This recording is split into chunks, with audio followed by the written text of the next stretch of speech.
my dears, and welcome back to my corner of the internet. I'm Shannon, and today I've got another review to share with you guys. It's Friday, so you're probably expecting a book review on this channel, and there will be this weekend. If not today, definitely tomorrow, but I think it will be today. But I just wanted to hop on here first and share my thoughts about season 5 of Black Mirror on Netflix, because I just finished it, and while it's still fresh in my mind, I wanted to get those thoughts out there. So for anyone who is not familiar, Black Mirror is an anthology series that airs on Netflix, or streams on Netflix, I guess is the correct way to word that. And it's been running for about 8 years, and this was its 5th season. Black Mirror is kind of like the Twilight Zone for the digital age, the kind of content that almost feels like a warning, you know, and a lot of the episodes fill you with that kind of unsettling dread that I just love. I love that in a TV show or a movie. Now, I watched season 5. It was quick to get through. It's only 3 episodes, mainly because earlier in the year they put out sort of a feature-length episode that stood alone called Bandersnatch. I'm not going to talk about that one here. We're just going to talk about the 3 episodes that came out under the season 5 umbrella. Those episodes are Smithereens, Striking Vipers, and Rachel, Jack, and Ashley too. So I'm going to talk about these in order of my least favorite to favorite, and I'll give you some final thoughts when we're done. Okay, so my least favorite of these 3 episodes was Rachel, Jack, and Ashley too. For me, this episode was just a little too fluffy for Black Mirror, for my likings with Black Mirror anyway. It stars Miley Cyrus, which was, I actually watched it first, because that's the great thing about Black Mirror, where it is an anthology series. You can skip around, you don't have to watch them in order. So we started with the Miley Cyrus episode, just because I was really curious to see what she brought to Black Mirror. So in Rachel, Jack, and Ashley 2, Miley plays Ashley O, a pop star. This takes place somewhere in the future, and so she's a pop star. She's a very positive pop star. Her songs are very like, you can do it, believe in yourself, you got this, things like that. And but then when it cuts away to her home life, we see she's stressed out. We see she's living with an aunt. Her parents died when she was very young. She's living with her aunt, and her aunt is really obsessed with the fame of Ashley and less so with the well-being of Ashley. Meanwhile, we also see 2 sisters who have lost their mom. They're living with their dad. One of the sisters, Jack, she's a bit of an edgier teen. And then the younger girl, Rachel, she's very much into pop music and pop stars, and especially Ashley O. So, a product comes out on the market. It's a little tiny robot, and it's called Ashley 2, like T-O-O, Ashley also. And you get this robot, and it talks like Ashley, it converses with you, it has memory, and so it can kind of hold a conversation with the owner. And so Rachel gets this for her 15th birthday, and she absolutely loves it. From there, things get a little darker with Ashley and her aunt, and things just begin to spiral. Eventually, so here's some spoilers. This whole review is going to have spoilers, so if you haven't watched it and you want to watch it, don't watch this. But if you just want to know what it was about, I guess keep going. Anyway, so things get darker. Eventually, Ashley's aunt, feeling she's losing control of Ashley, poisons her and puts her in a chemical coma. And what they're able to do from there, so the doctors and everyone in the public thinks she has a reaction, an allergic reaction to shrimp. And so what they're able to do with this technology that they have is they're able to tap into her subconscious while she's in a coma and extract the music for new songs to put on a new album. And because of the robots that they sold, they had many hours of vocals recorded of her saying pretty much everything imaginable. So they're able to take that and manipulate it into singing so that the music and vocals are from Ashley, just from her subconscious while she's in a coma. And so Ashley's aunt is getting ready to release this album, and also along with it a holograph of Ashley so that she can perform simultaneously all around the world, so they're able to still experience the excitement of the pop star while taking the pop star out of the equation.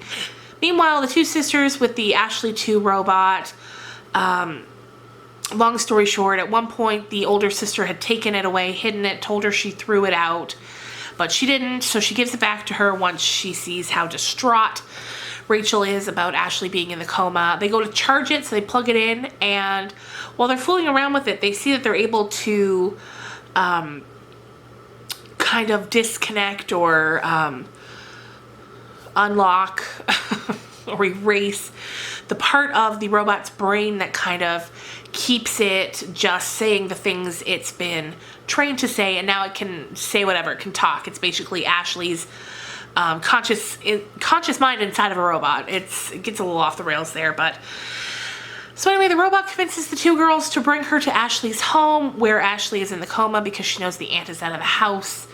The robot unplugs Ashley, which leads her to wake up from her coma. There's some tussling between security and the little girls, and eventually they get Ashley out. Ashley goes and crashes, quite literally, the album release / hologram party, and that's where it ends.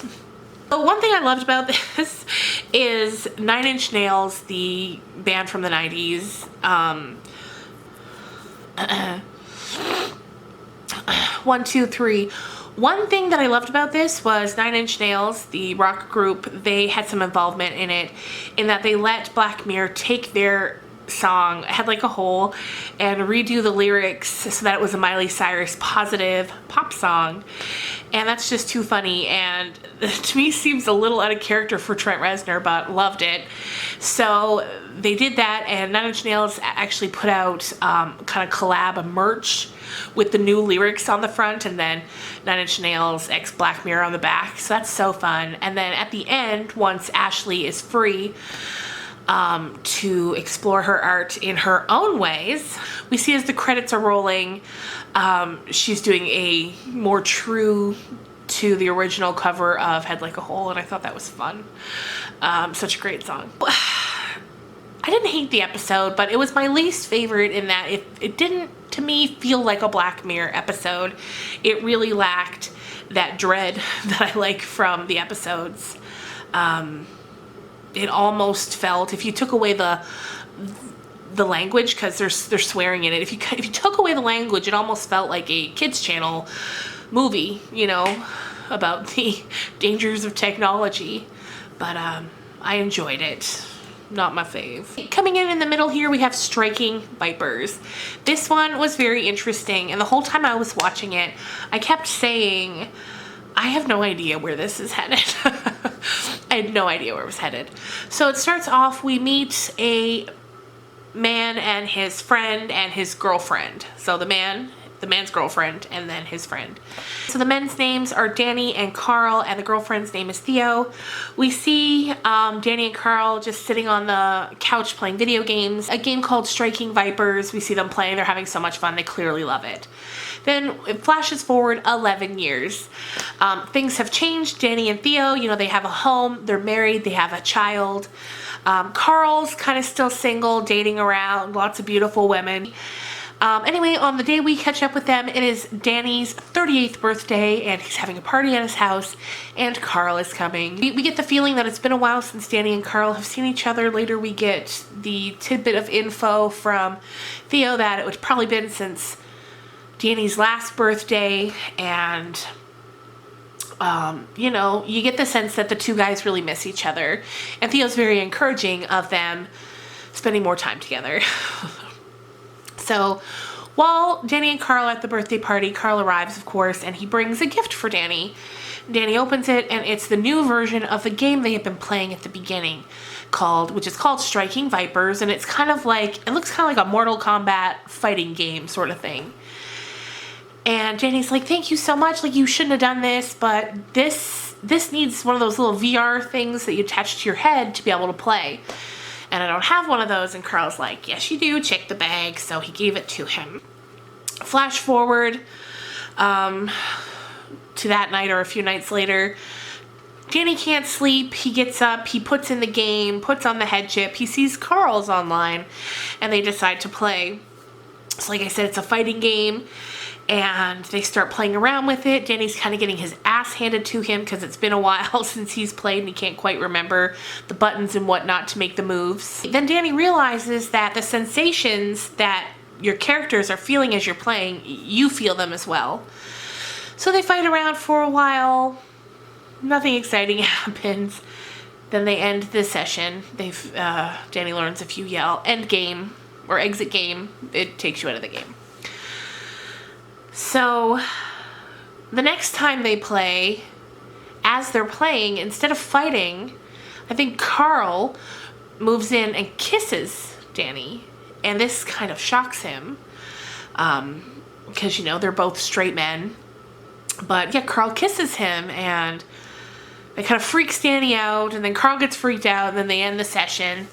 But then as time goes on, the next session where they get together, they get even more intimate, and it just builds and builds and builds until finally Danny is consumed with it. Like, he's not going to bed with his wife anymore. She's going to bed. He's staying up late. He's locking the doors, playing his video games so he can have these sort of intimate moments with Carl in the game.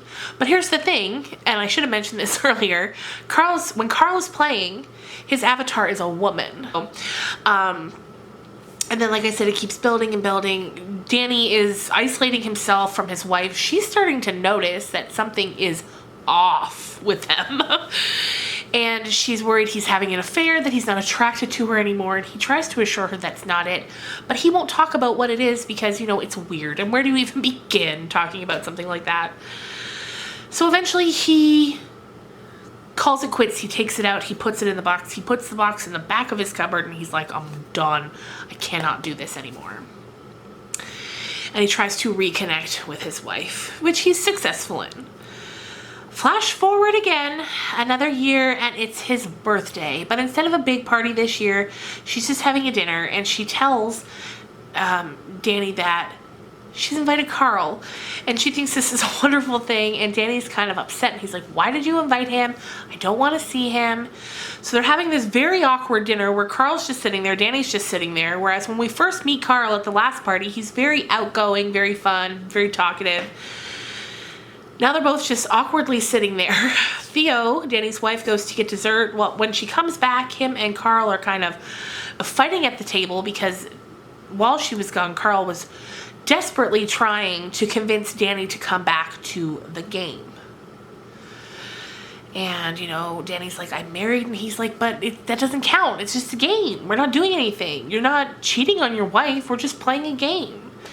But to Danny, it feels wrong to him. So he concedes he'll do it one more time. And then they do it, and then while they're playing, Danny says, listen, meet me at this certain place in 30 minutes. We need to talk this out. So they meet.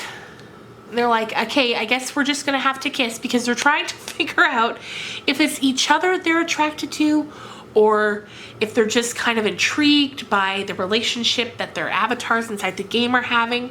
So they kiss, and they feel nothing. They're not attracted to each other in person. And then Danny's like, Carl says, see, it's fine. We're not actually attracted to each other, so we can keep doing it in the game. And then they have a fight, and then they get arrested. So Theo has to go and bail her husband out of jail. And then, of course, she is understandably very like, tell me what is happening. So eventually he does, and he explains it all to her. And then we flash forward to another birthday, and during a quiet moment at the party, Theo goes up to Danny, and she gives him a small package, and she says, I want that back in the morning. He takes it, and he gives her one, and he opens it up, and it's the headpiece he needs for his VR. So we get the impression that Theo and Danny have worked out a situation where for one night on his birthday, he can go into the game and play with Carl. And what she does, the box that he gave her, she takes it, she puts her wedding ring inside, and then for that night she goes out to the bar to find someone to spend the night with. So that was my middle. There's 3 episodes. This one was in the middle. I enjoyed it. It kept me wondering where it was going to go. I thought it was a very interesting look at sexuality and the different kind of feelings you can have and not understand. I also thought it was an interesting look at VR and like what's going to happen in the future when virtual reality is more a part of our lives. Like, what's going to happen? Where do we draw the lines for what's infidelity and what isn't? So I thought it was very, very interesting. It's also got one line of dialogue that I cannot say on this channel or I would get demonetized that just made me cackle when I heard it. And if you've seen Striking Vipers, you know what the line is. You already know. So yes, that was Striking Vipers. Finally, the 3rd episode, which is actually the 2nd episode, but my favorite episode was Smithereens. This episode stars Andrew Scott, who, if you've seen the Benedict Cumberbatch Sherlock, you would know him as Moriarty.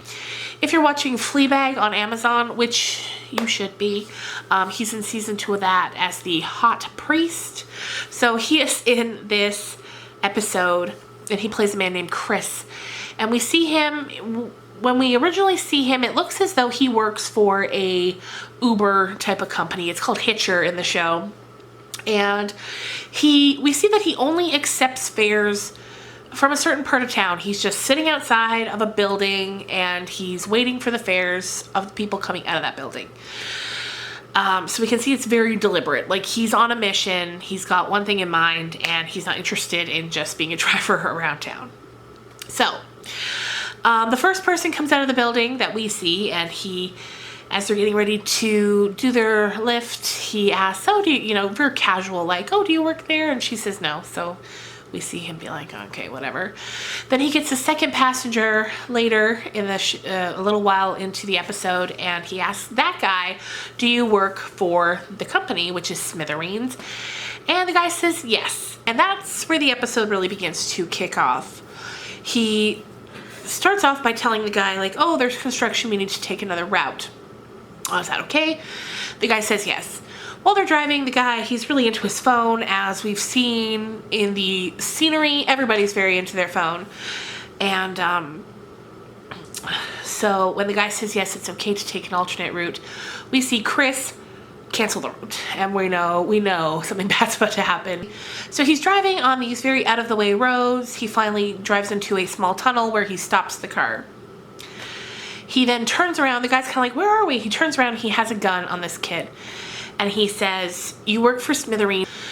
The guy's like, I need to talk to Billy Bauer, who we quickly learn is kind of like the founder, CEO of Smithereens. And the kid in the back, he's like, I'm just an intern. I don't have, first of all, that guy lives in America. They're in London. He's like, I don't have connections with the CEO of the company. So the guy's kind of freaking out. He's like, then why are you wearing a suit? Like, why do you look like you are more than an intern? He's freaking out. We can see this is not a career criminal we're dealing with here. He's freaking out. He's bad at kidnapping. And as he's freaking out, you're getting a little nervous as well. So he then transports the kidnapping victim, who we learn his name is Jaden, to another car. And first he puts him in the trunk, and you can hear Jaden in there, and he's like, I can't breathe. And then Chris, feeling bad, he's like, okay, fine. He opens the trunk, lets the guy out. He's like, you get in the back, you sit down, you keep your head down, or I'll kill you. So Jaden, taking this guy seriously, because of course you would, he gets in the car, they're driving. As they're passing a gas station, Jaden pops up for a moment, and then Chris is yelling at him to get back down, but it's too late. They've been seen by the police, who are gassing up their vehicles. So the police starts following them. It becomes a bit of a chase, and then Chris and Jaden end up in a field. And the police are back on the road watching the vehicle, and they're trying to figure everything out. Chris has made it very clear to everyone that he has a gun, and if he is not left alone to do what he needs to do, he will shoot Jaden. So we're getting some tension building now, and you're wondering what's going to happen. What does he want with Billy Bowers? You know, the first question we're thinking of. So Jaden is able to help him get a hold of someone at HR, and then the pyramid kind of starts building, and they get in touch with someone at kind of head office in America, and now they're finally getting somewhere. The woman, I think her name was Penelope, she's a higher up, and she tells the police, the local London police, that Billy's out of town. He's in day 6 of a 10-day silent retreat. She'd really rather not bother him. Like, can we just deal with this on our own? And the police are kind of like, you know, he's very insistent he talk to Billy. Now, of course, since this Billy character is kind of a Mark Zuckerberg-esque, you know, a young guy who made a ton of money on social media, they all assume that what Chris wants is money. But nothing up to this point has led us to really feeling that. He seems desperate, he seems hurt, and while you don't know what he wants, money doesn't seem like that's going to be it. So eventually someone gets a hold of Billy out at his retreat. Somebody goes out there and tells him what's going on, and Billy responds with, okay, I want to talk to the guy. And Billy is played by Topher Grace. Very nice to see him. I feel like it's been quite a while. So everyone's like, no, like, you don't want to do that. What if he wants money? And then Billy's like, then give him money. Like, who cares? And Penelope's like, no, Billy, you cannot give money to people who call demanding money. That's going to set a precedent. And then people are just going to think they can just call you for money whenever they want it. But Billy's also insistent. He's like, I want to talk to this guy. There's something about him. There's something about hearing about the situation that's making Billy feel like he needs to talk to this guy. His employees will not put him through, so eventually he's like, you know what, screw y'all. I will find his number on my own and I'll call him, which he does. We get the scene where finally, we get to find out what Chris needed to say to Billy. But before that, the police and mainly the employees at Smithereens are finding things out about Chris. The police aren't able to find out a whole lot. They know he has no record. They know he was the victim of a crime at one point when a drunk driver hit his vehicle, killing his fiance and the drunk driver. He was the only one who survived. So that's really the only, like, on-record things about him. Smithereens, however, is able to find out a lot more info about him personally because they're able to go into his account and see all of the many personal things we all share on social media. So Billy calls Chris, and Chris starts telling him his story about how him and his fiance had been out to his mother's for dinner. When they were driving home, his fiance fell asleep. They were driving, he got a notification on his phone about something from his Smithereens account. He looks down and it's late, there's nobody on the road. He, for a second, glances at his phone, sees it was a picture somebody had uploaded that he was getting a notification for, and in that split second, it's all it took for the drunk driver to collide in with the vehicle. Chris is crying on the phone with Billy. He's like, to everyone, I was the victim. You know, the drunk driver got blamed because they were drunk, you know, of course. But he says, you know, I wasn't paying attention. It's my fault. And he goes into a bit of a spiel about how, you know, Billy should be ashamed because these apps that we put on our phone, they're designed and engineered in such a way to make us addicted to them, to make it so we are constantly checking for updates. And, you know, he's just yelling and crying at this guy about how wrong it is that things are engineered like this. And, you know, Billy kind of says, I hear you, I'm sorry. I don't know what to say to you. I wish I could do something for you. And Chris kind of says, I don't want you to do anything. I just wanted you to hear me. And Billy assures him that he does. He hears him, and then he says to him, I started this, but I can't stop it. He says there's so many people, like Chris said, working and engineering and manipulating algorithms and whatnot so that we're all so addicted to these apps. And you can see the distress in Billy's voice where he says, I started it, but I can't do anything to stop it. Like, it's grown bigger than him at this point. And it's a startling look at the effects of social media. And then soon after that, Chris tells him, there's nothing you can do for me because ever since his fiance died, it was his mission to talk to this man and tell him, like, your app ruined my life. And although Chris says, I know it's my fault, but it's also your fault. And Chris just kind of says, no, I don't need anything from you, because after this, I'm going to take my own life. I just wanted you to hear me out. The call disconnects. Jaden in the back, he's kind of like, don't hurt yourself. Because we knew, and Jaden knew, and everyone kind of knew, well, us and Chris especially, Jaden eventually knew that Chris had no intention of killing Jaden. He just needed that kind of leverage so he could get a hold of Billy. And then so once he's off the phone, Chris cuts Jaden free, and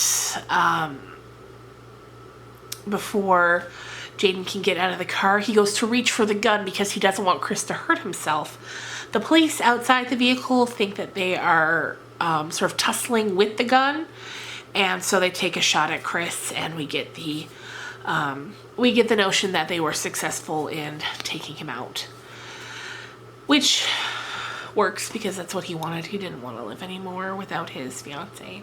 So yeah, in this season we got a look at the dangers of fame, the dangers of VR, and the dangers of social media.